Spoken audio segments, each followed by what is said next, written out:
The prairie stretched wide and endless beneath the blazing afternoon sun.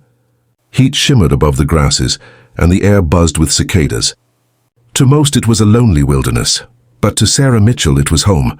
She had lived 3 years on this frontier, raising chickens, tending a small patch of corn, and hauling water from the creek. It was a hard life, but it was honest, and she had grown used to the silence of the open plains. That silence was broken one day by a desperate cry. At first, Sarah thought it was the wail of some animal caught in a snare. She set down the bucket she was carrying and listened harder. No, it wasn't the cry of an animal, it was human. High, panicked and muffled, as if someone were shouting with a mouthful of sand. Her heart skipped. She grabbed the rope coiled near the barn and started toward the sound. The cries grew louder as she walked, then she broke into a run. The prairie grass parted before her, and in a clearing of mud and pale soil she saw him, a boy no older than 12, thrashing in a pool of quicksand. His arms flailed above the surface, his body already half swallowed. Each frantic movement only pulled him deeper. Sarah froze for a heartbeat. She had heard of quicksand near the riverbanks, but never this close to her homestead. Then the boy cried out again, and she saw the terror in his eyes. He wasn't a settler's child. His black hair was long and braided, his skin dark with the sun. A leather band clung to his arm, decorated with beads. Comanche, her breath caught. Every settler knew the stories. Raids, stolen horses, skirmishes at dawn. Many of her neighbors saw the Comanche as enemies to be feared. But staring at that boy sinking into the earth, she didn't see an enemy. She saw a child who would die if she did nothing. Sarah dropped to her knees at the edge of the quicksand. "Don't move," she called, though she knew he might not understand her words. She tied the rope into a loop, tossed it out and shouted again, gesturing. "Grab it! Take hold!" The boy's eyes flickered with confusion, then hope. He reached for the rope, fingers slippery with mud, and caught it. Sarah braced her boots in the dirt, wrapped the other end around her waist and pulled with every ounce of strength she had. The rope strained. Her muscles burned. The boy slipped, sank another inch, and she feared she would lose him. "Hold on!" she cried, sweat streaming down her face. She leaned back with all her weight, dragging the rope hand over hand. Slowly, painfully, the boy's body began to rise. Mud sucked at his legs like the earth itself wanted to keep him. He gasped, coughed, and kicked weakly, helping as best he could. Inch by inch, he came free until, with one final heave, Sarah yanked him onto solid ground. They collapsed together on the grass, both covered in mud, both gasping for breath. For a long moment, neither spoke. The boy stared at her with wide, fearful eyes. Sarah noticed how thin he was, ribs showing beneath his tunic, face streaked with dirt. He looked at her rope, then at her pale hands as though unsure if this stranger was friend or foe. "It's all right," she said softly, though she knew he might not understand. She offered him a canteen from her belt. "Drink." The boy hesitated, then snatched it, gulping down water with desperate thirst. When he finished, he wiped his mouth and muttered a word, something sharp and musical in his tongue. His gaze lingered on her, puzzled but not hostile. Sarah stood, brushing mud from her skirt. "You should go home," she said, pointing toward the horizon. The boy followed her gesture, then looked back at her. His dark eyes seemed to weigh her, as if memorizing her face. Then, without a word, he darted away across the prairie, swift as a deer, vanishing into the tall grass. Sarah watched him go, chest still heaving. A chill passed through her despite the heat. She knew what she had done was right. No person deserved to die like that, yet she also knew what others might say. If word spread that she had helped a Comanche boy, some settlers would call her reckless, even a traitor. But deep in her heart she felt no regret. She had saved a life. What she didn't know was that the boy she had pulled from the quicksand was no ordinary child. He was the son of a chief, and in 3 days' time he and his entire tribe would return. The following morning, the prairie seemed quieter than usual. Sarah rose before sunrise, as she always did, lighting the small fire in her cabin and preparing her chores. Yet her mind wasn't on the eggs in the basket or the bread baking in the skillet. It was on the boy. Every time she closed her eyes, she saw him sinking, his arms thrashing in terror, and the relief that flooded his face when she pulled him free. She had not told a soul about what happened. But secrets had a way of traveling fast on the frontier, and already she wondered if someone had seen. By mid-morning, Sarah hitched her mule to the wagon and rode into town for supplies. The settlement was little more than a cluster of wooden buildings, a general store, a blacksmith, a saloon that doubled as the post office, and a scattering of cabins. As she guided the mule down the dusty street, she felt eyes on her. Old Mr. Grady, who ran the general store, raised his hand in greeting. "Morning, Miss Mitchell," he called. His voice was friendly enough, but there was a sharpness in his eyes as if he were measuring her. "Morning," she replied, tying her mule and stepping down. Inside the store, the smell of coffee, leather and dried beans filled the air. A few settlers milled about, their conversations hushed. Sarah moved through the aisles, but she couldn't help overhearing the words that carried like thorns in the breeze. "Scouts say Comanche sign near the river. Tracks of a boy smaller than the rest. Someone swore they heard cries yesterday, but when they got there, it was quiet again." Her hands tightened around the sack of flour she carried. Had they already guessed? Or was it just the prairie's endless rumor mill? At the counter, Grady leaned close. "You heard, didn't you?" he asked. "They say a young brave might have been separated from his people. Folks are on edge. If the Comanche think we've taken him, they'll be on us like wolves." Sarah forced her face to stay calm. "I hadn't heard," she lied. "But I doubt there's trouble. Maybe the boy just wandered off." Grady shook his head. "Don't fool yourself. Their chief's boy goes missing, they'll come looking. And they won't be asking politely." Sarah paid for her goods and left, her heart pounding. She didn't look back until she was in her wagon, steering toward home. The whispers followed her like shadows. By the time she reached her cabin, the sun was dipping low. The horizon burned orange and red, the kind of sky that made the prairie look like it was on fire. She unloaded her supplies slowly, her mind heavy. If the settlers discovered what she had done, they might condemn her. If the Comanche returned, they might demand answers she couldn't give. That night, Sarah sat on her porch with her rifle across her lap, staring into the distance. The prairie wind carried strange sounds. An owl's cry, the rustle of grass, the faint echo of hoofbeats too far to be sure. She thought of the boy again, his wide eyes, his silence before he ran. He hadn't spoken a word she could understand, but his look had said enough. Somewhere out there she knew he was telling his people about her. And if he truly was the son of a chief, it was only a matter of time before they came. 3 days, she thought. That was all it might take. 2 days passed, but the weight of Sarah's secret only grew heavier. She went about her chores as usual, hauling water, tending the coop, mending a tear in her dress. But her thoughts circled back to the same question. What will happen when the tribe returns? The settler's mood had shifted. Even from her homestead, Sarah could sense the unease drifting out from town. Men who once lingered outside the saloon now patrolled with rifles slung over their shoulders. Families kept their children indoors. The sound of hammering carried through the air as barricades were built from wagon boards and fence rails. Fear had settled over the community like a storm cloud. On the third morning, Sarah rode back into town with eggs to trade. She felt the stares before she even tied her mule at the post. A group of women hushed their conversation when she passed. 2 men on the porch of the blacksmith shop stopped talking altogether, eyes following her every step. Inside the general store, the tension thickened. Sarah placed her basket of eggs on the counter, but Grady didn't greet her with his usual smile. Instead, he leaned forward, lowering his voice. "Miss Mitchell," he said, "folks are saying things. Some swear they saw you out near the river. Others say they found tracks, smaller like a boy's, leading back this way." Sarah's throat went dry. She forced herself to meet his eyes. "I fetch water from the river. Anyone could have seen me there." Grady studied her, as though trying to peel the truth from her face. Then he sighed. "I like you, Sarah. You're decent folk. But these are dangerous times. If the Comanche think one of theirs was harmed here, they won't ask who's guilty and who's not. They'll burn this place down." Sarah gathered her things and left quickly, but the words clung to her. Dangerous times. That much was true. But if they knew she had saved the boy rather than harmed him, would that ease their fear, or only feed it further? Back at her cabin, Sarah sat on the porch staring across the endless prairie. She thought about the boy again, his small hands clutching the rope, the mud streaked across his face the way he had looked back at her before running. She wondered what he had told his people.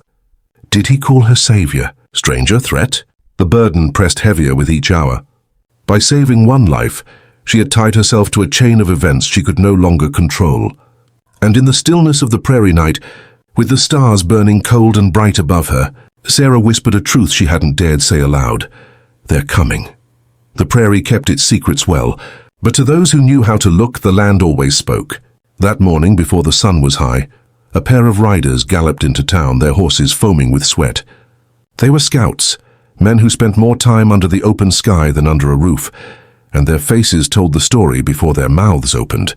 They're close, one of them said, dust thick on his beard. We found tracks along the dry creek bed. Not just a hunting party, too many for that. This was a war band. The word spread faster than fire in tall grass. By noon, every man in town had a rifle across his shoulder. Every woman was shuttering windows. Every child was told to stay hidden.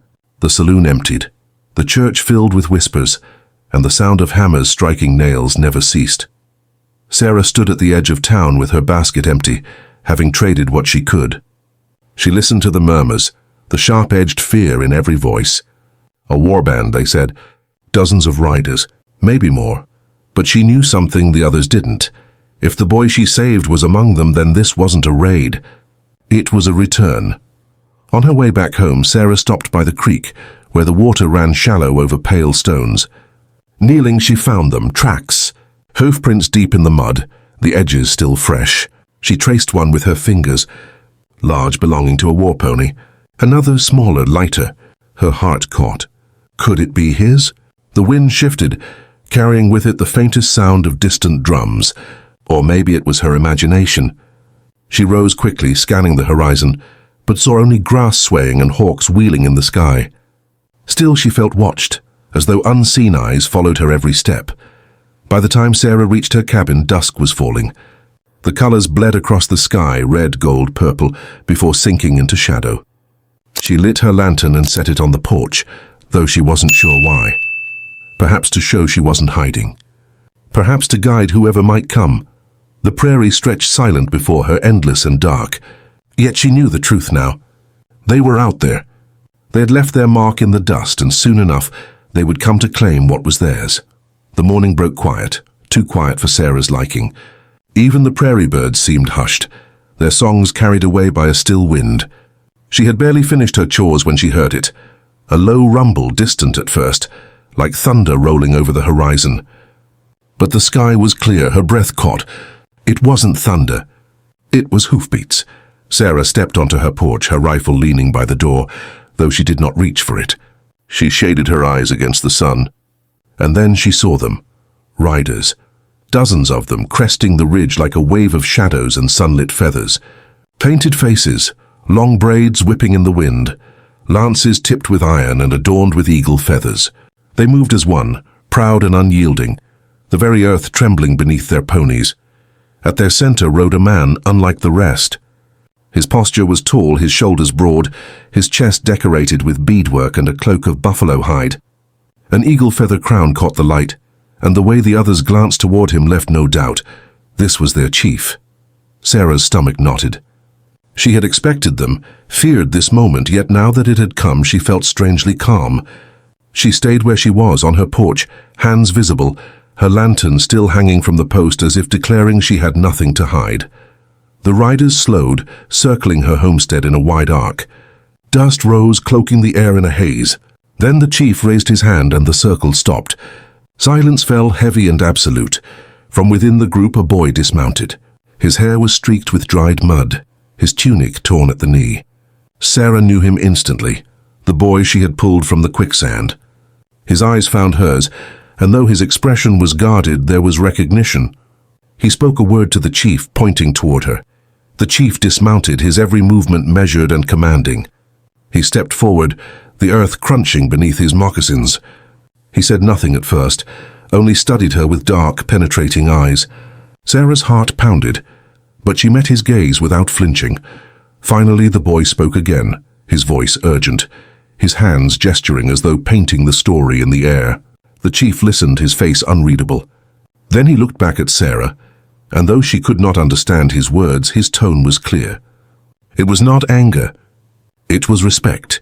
The chief raised his hand to his chest, palm flat, and inclined his head slightly. A gesture of acknowledgement. Perhaps even gratitude. Sarah let out the breath she hadn't realized she was holding. She didn't know what the coming days would bring, but in that moment one thing was certain.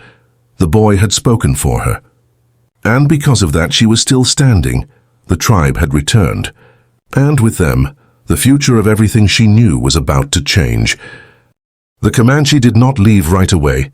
They set camp a short distance from Sarah's homestead, their lodges rising swiftly on the open prairie, like white cones against the horizon. The sight filled Sarah with both awe and unease. It was the first time she had ever seen their way of life so close, not as stories whispered in town, but as living truth before her eyes. That afternoon, the chief returned with several riders, the boy among them. They approached slowly, not as raiders but as guests.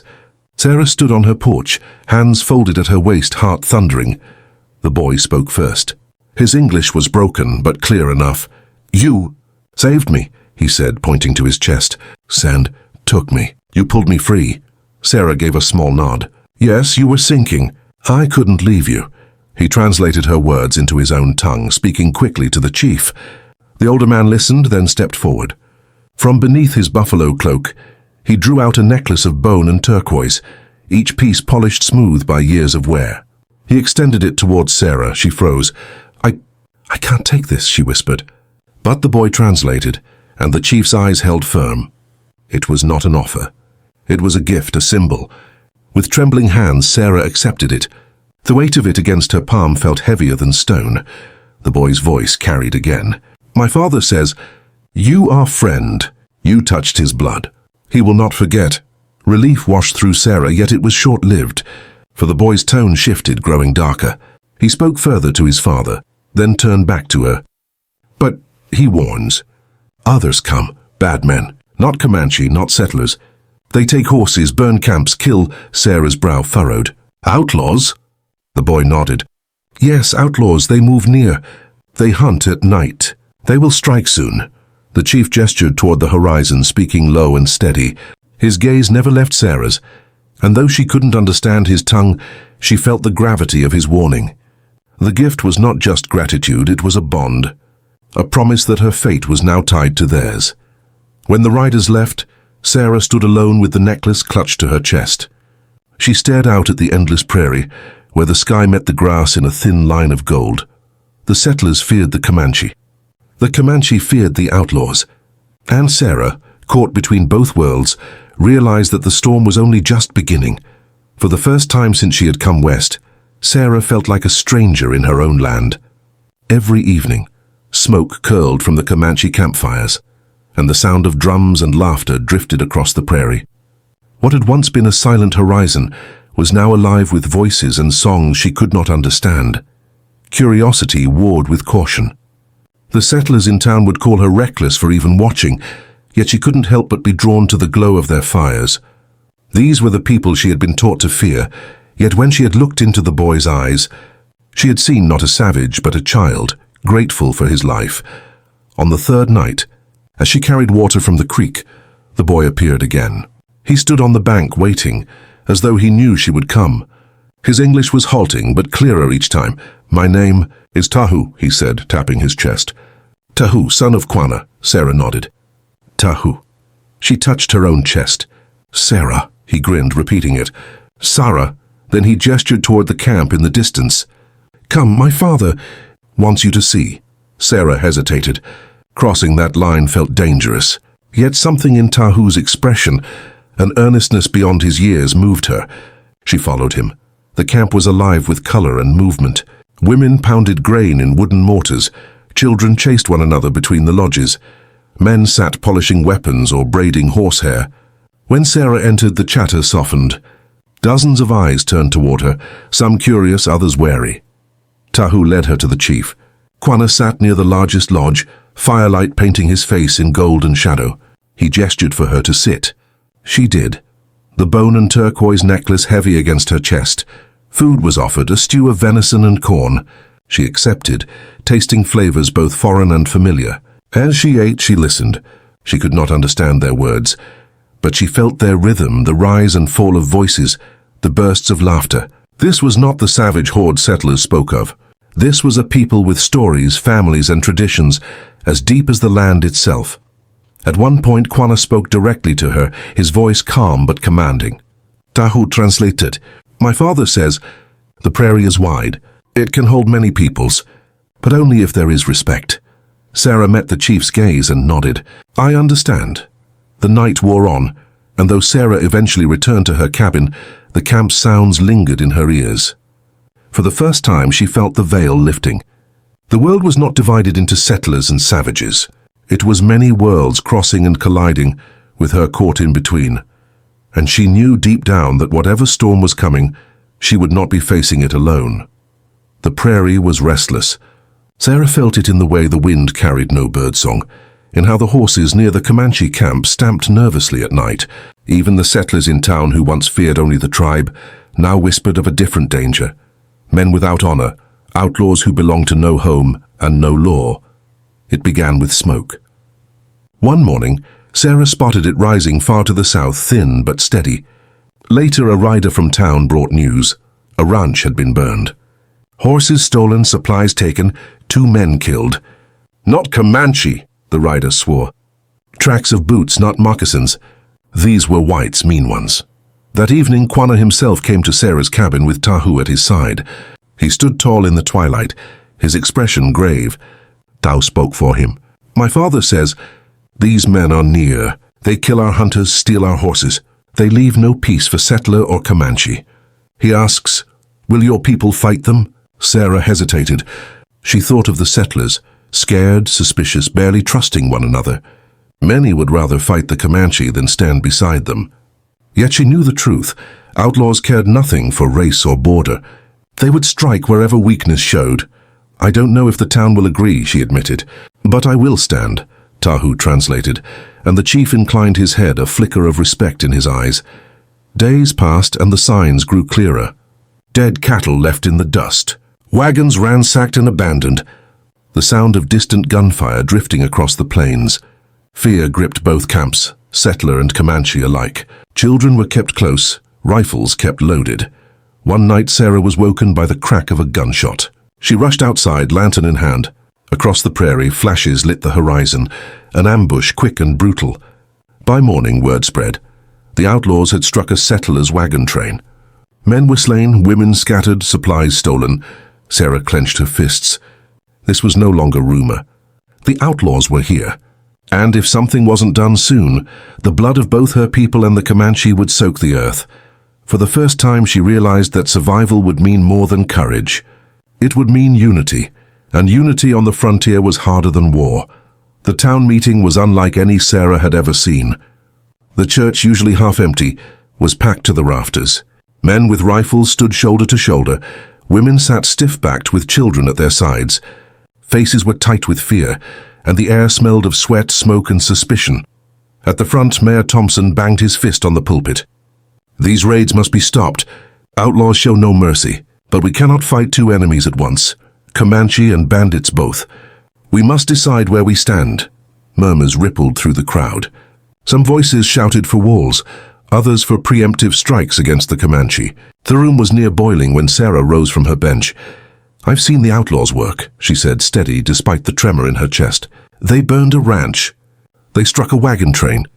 And they'll strike again. But listen well, the Comanche are not our enemy this time," gasps angry mutters. Sarah pressed on. "They suffer too. Their hunters are ambushed, their horses stolen. I've spoken with their chief. He doesn't want war with us. He wants these outlaws driven from the prairie." "Bah!" a man barked from the back. "How do we know you're not bewitched by them savages?" Sarah lifted the necklace from her chest, the turquoise and bone gleaming in the lantern light. "Because I saved the chief's son. And because of that, they gave me this. Not as a threat, as a bond. They are ready to stand with us, if we have the courage to stand with them." The room erupted in noise, shouts, arguments, fists pounding wood. At last, Mayor Thompson raised his hand for silence. He looked weary, but his voice was firm. "We have a choice. Stand divided and fall alone, or fight together. I, for one, would rather see my children grow than bury them." By dawn, the decision was made. A fragile alliance, stitched together by necessity and desperation. Settler rifles and Comanche lances would ride side by side. That evening, Sarah stood at the edge of the prairie as the two groups gathered. The sight was unlike anything she thought she'd live to see.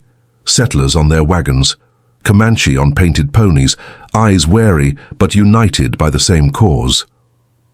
Quanah rode forward, raising his hand.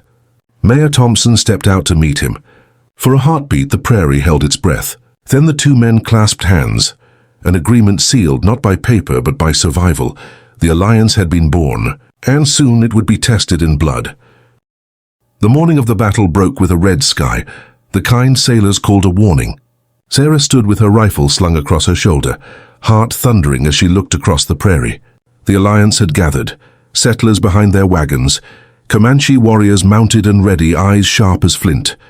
The outlaws came at midday, riding hard and wild, dust rising in thick clouds behind them. There were more than anyone had feared. Hard-faced men with black hats and cold eyes, rifles glinting in the sun.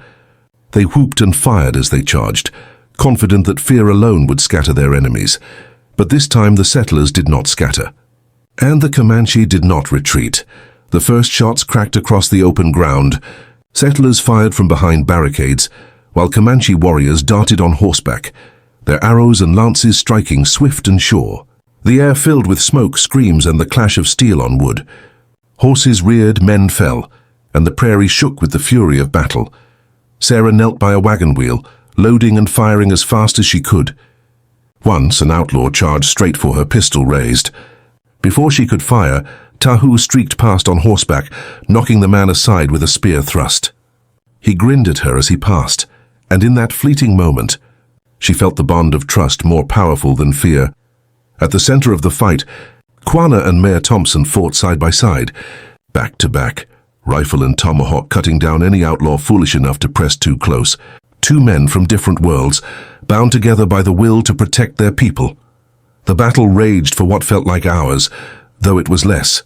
At last, when the dust began to clear, the outlaws broke. Some fled into the horizon, their courage shattered. Others lay still upon the ground, claimed by the prairie they had tried to conquer.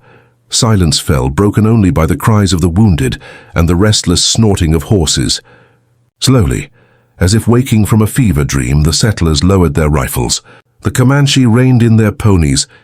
Both sides, bloodied but alive, looked at one another across the battlefield, and then, without a word, Quanah raised his hand in salute. Mayor Thompson did the same. Around them, men and women, white and Comanche, nodded in weary respect. Sarah felt tears sting her eyes. She had seen something impossible made real. Two worlds that had always lived in fear and hatred had fought together as one, not because of treaties or politics or promises, but because survival had demanded it, and courage had allowed it. As the sun dipped low and painted the sky in gold, Sarah knew the prairie would never be the same. The scars of mistrust would remain, yes, but so would the memory of this day, a day when blood had been shed not against one another, but for one another, and in that bond, forged in dust and fire, lay the fragile hope of a different frontier. If you enjoyed this story, don't forget to hit that like button and subscribe for more unforgettable tales from me. And make sure to tap the bell icon so you never miss a new episode. Thanks for watching.